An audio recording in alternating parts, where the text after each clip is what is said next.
한번 여러분에게 질문합니다. 여러분은 어떤 시절이 가장 즐거웠던 시절이 있었나요? 여러분의 인생을 돌아보며 가장 즐거웠던 때, 가장 즐겁고 기쁜 때가 언제였나요? 저는 개인적으로 1980년대 초등학교 시절에요. 그때가 가장 기억이 나고 생생하게 떠오를 때가 있음을 보게 됩니다. 1980년대 초등학교 시절에요. 이 새학기가 시작되면 선생님께서 학생들에게 질문을 또 똑같이 했던 기억이 납니다. 선생님께서 학생들을 향해서 이런 질문을 합니다.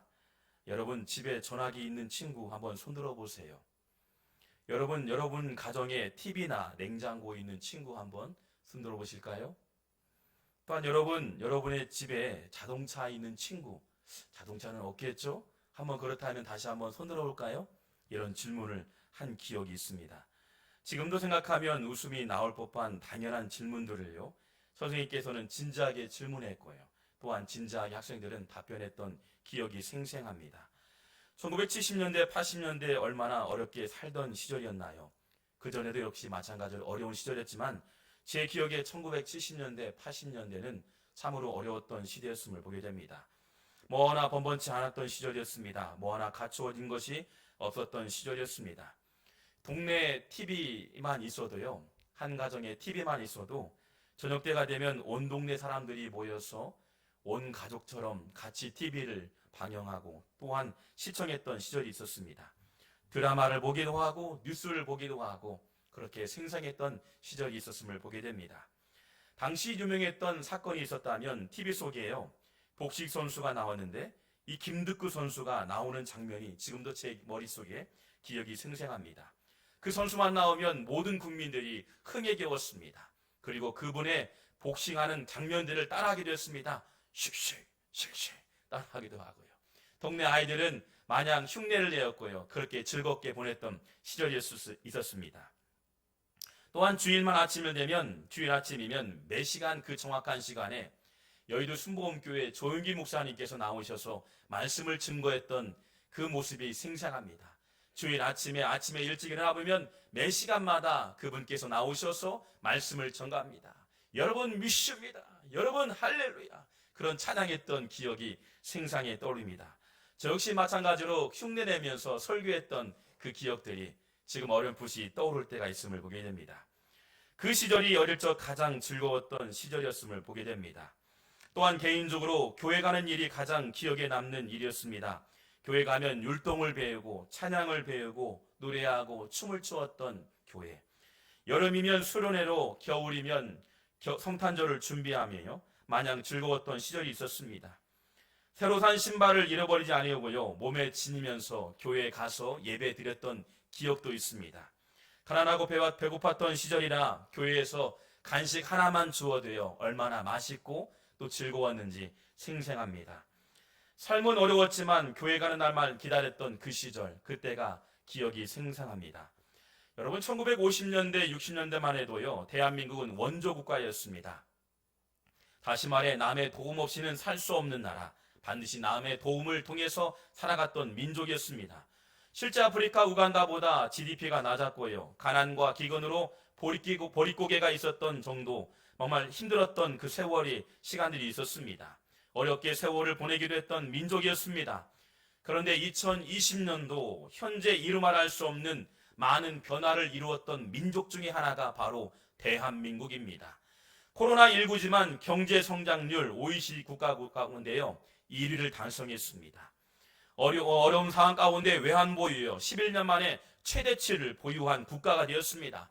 수출 마찬가지로 수출도 최고치를 달리고 있습니다. 삶의 질도 높아지고 풍요로운 사회가 이루어지고 뭐 하나 부족함이 없는 민족으로 성장됐다고 말할 수가 있습니다. 그런데 오늘날 대한민국의 내일이요, 멀게만 느껴집니다. 실제 전 세계 환경평가조사단에 의하면 삶의 만족도, 기대 수명, 환경 오염 지표, 이 세 가지 등으로 구분하여 평가한 결과요, 살기 좋은 나라 첫 번째 나라는 대한민국이 아니었습니다. 바로 코스타리카 64점의 코스타리카였습니다. 두 번째 살기 좋은 나라는 50.4점을 기록한 베트남, 그리고 세 번째 나라는 콜롬비아 59.8%, 네 번째 나라는 벨리즈 59.3%나 였습니다.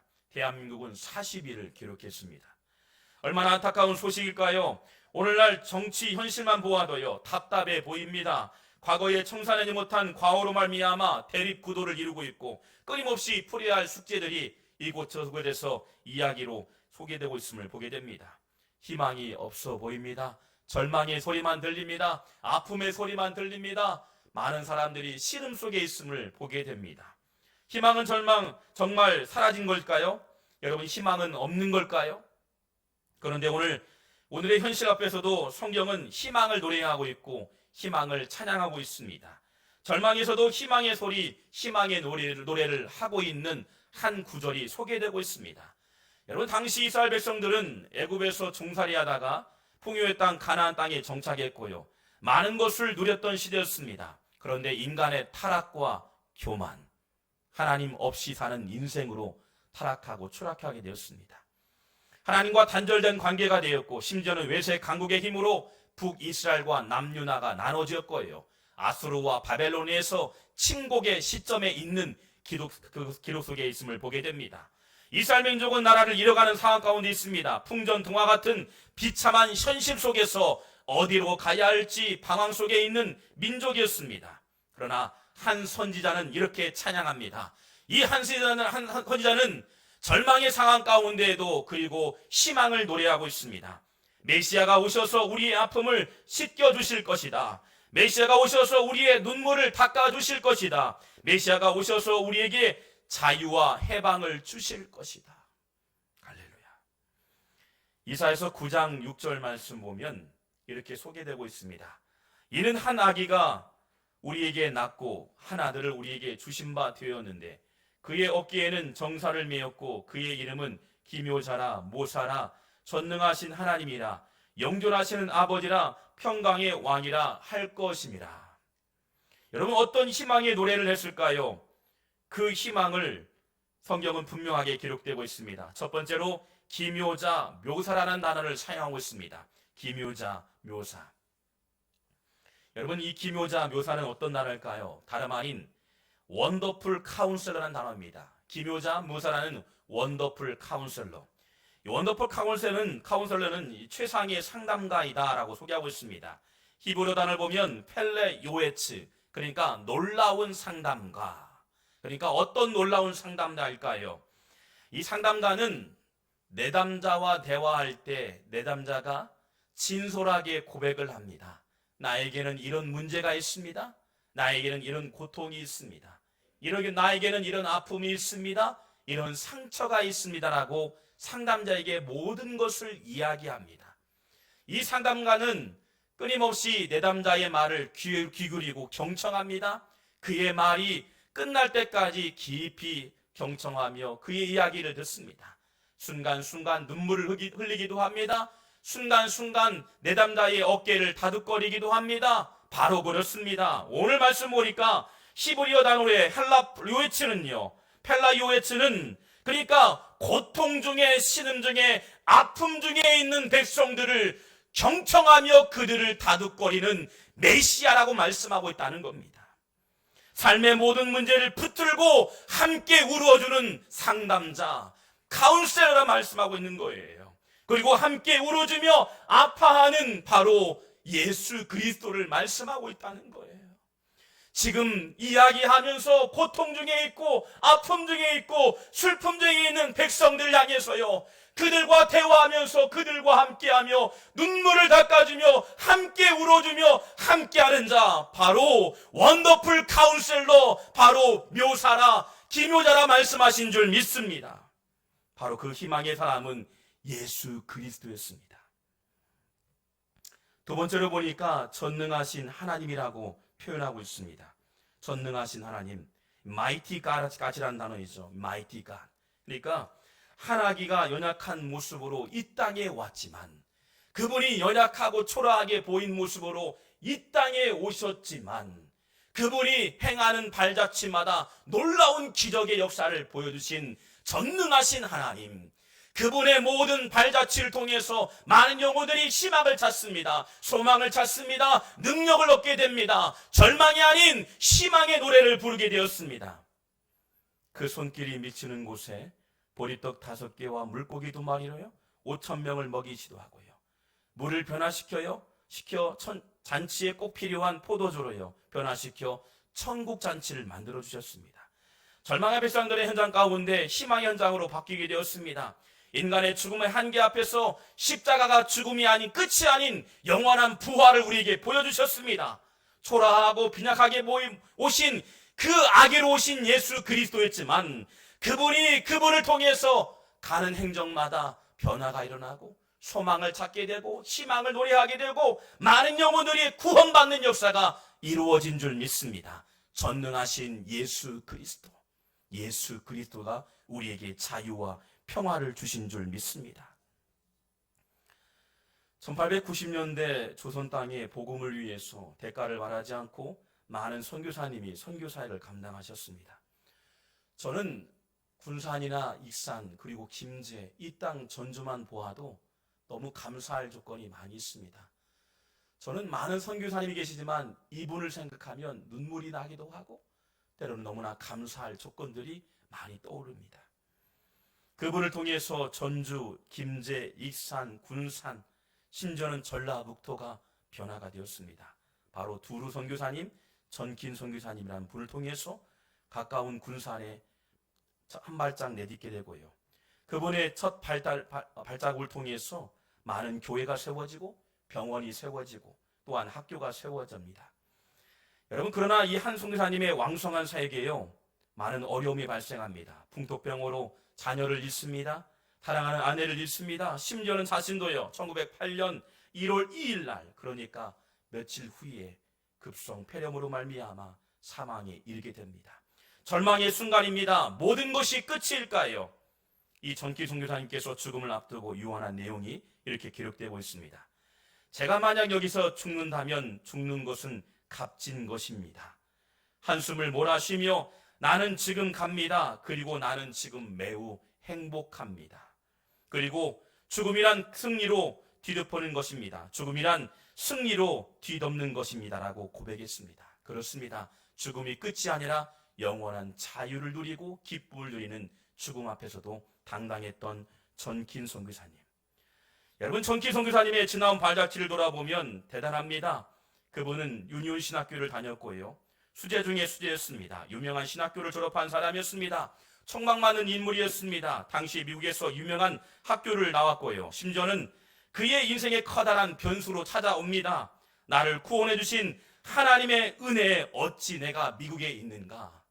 하나님의 은혜 가운데 있는 나는 미국에 있지 않냐고 조선 땅을 향해서, 그리고 배에 오르고요, 수많은 아픔이 있고 현실적으로 어려운 영혼들 향해서, 그 영혼들 향해서 쫓아왔습니다. 자신과 아무런 상관도 없는 조선이라는 나라를 위해서 선교사로 결단합니다. 그리고 조선을 사랑합니다. 전라북도를 사랑합니다. 군산을 사랑합니다. 익산을 사랑합니다. 전주를 사랑합니다. 그의 발자취 가는 곳마다 교회가 세워지고 병원이 세워지고요, 수많은 아픈 병자들이 와서 그의 손길을 통해서 치료를 받습니다. 그분의 발자취에 흔적을 남깁니다. 군산 최초의 교회 구암교회가 세워지고, 김제 최초의 교회 송지동교회가 세워집니다. 전주 최초의 교회 서문교회가 세워집니다. 전주 최초의 기존학교가 세워집니다. 군산과 전주의 최초의 병원인 예수병원이 세워집니다. 한 사람의 순교적 삶이요 지역사회의 변화가 되었습니다. 학교가 세워지고 인재가 양성되고 교육의 도시로 발돋움합니다. 병원이 세워지고 약한 이들에게 치료의 현장으로 바뀌게 됩니다. 교회가 세워지고요, 가난과 기근의 삶 가운데 천국의 찬양의 소리가 곳곳마다 마을마다 교회마다 울려 퍼지게 됩니다. 한 사람의 순교가 끝이 아닌 수많은 영혼들에게 희망의 노래로, 찬가로 교회에서 울림이 있었고요, 수많은 영혼들에게 찬양의 고백이 들려진 줄 믿습니다. 선교사님의 순교적 열매가요, 군산의 교회가 600교회가 세워지고, 익산의 교회가 600교회가 세워지고, 전주의 교회가 800교회가 세워지고, 교회와 학교 그리고 병원이 세워집니다. 오늘도 절망에서 희망을 노래할 수 있는 믿음의 성도가 세워지고 있음을 믿어 의심치 않습니다. 절망의 소리 현장이었지만 이 조선 땅에 내 목숨을 바치고 하나님의 영광을 위해서 헌신했던 한 사람의 순교의 정신이 절망의 소리, 아픔의 소리가 아니라 희망의 소리로 바뀌어진 줄 믿습니다. 그분이 죽음을 임종을 앞두면서 아마 찬양했을 것 같아요. 이런 찬양의 고백이 아닌가 생각됩니다. 이 몸의 소망 무엔가 우리 주 예수뿐일세 우리 주 예수 밖에는 믿음이 아주 없도다. 주 나의 반석이시니 그 위에 내가 서리라. 그 위에 내가 서리라. 할렐루야. 수많은 나라마다 국가마다 그리고 교회마다 학교마다 이 찬양의 고백들이 흘려지고 불려지고 많은 영혼들에게 희망의 노래로 찬양의 찬가로 들려진 줄 믿습니다. 오늘 절망의 현장에 이 땅에 오신 예수님의 목적은 단 한 가지 이유였습니다. 그분으로 인하여서 우리는 죄와 사망에서 천국의 삶을 누리게 되었고요.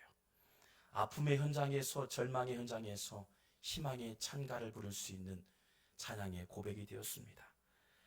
빌립보서 3장 20절 말씀 보면 그러나 우리의 시민권은 하늘에 있는지라 거기로부터 구원하는 자 곧 주 예수 그리스도를 기다리노니. 기다리는 믿음의 성도 가운데는 절망이 아닌 희망이었습니다. 감사의 상황이었습니다. 기쁨의 삶이었습니다. 여러분, 예수 그리스도의 탄생이 초라하게 보이고 연약하게 보이고 부족하게 보이지만 그분의 탄생을 통해서 온 인류가 구원의 삶으로 변화된 줄 믿습니다. 죽을 수밖에 없는 사망에 죽을 수밖에 없는 영혼이 예수 그리스도의 탄생을 통해서 변화된 삶이 되었고요.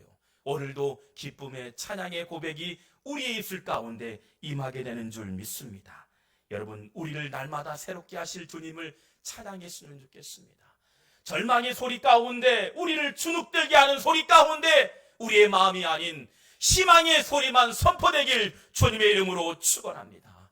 주님은 이 땅에 오셨습니다. 그분을 통해서 모든 인류의 구원을 우리에게 주셨습니다. 하나님의 은혜였습니다. 소망의 소리가 들려집니다. 그분을 믿기만 하면 죄와 사망에 머물지 않고 영원한 천국에 입성되는 예수 그리스도의 성도가 되는 줄 믿습니다. 주님 오심을 기다리고 고대하면 우리의 절망의 소리 가운데 희망의 소리로 바뀌어 주실 줄 믿습니다. 기도하겠습니다.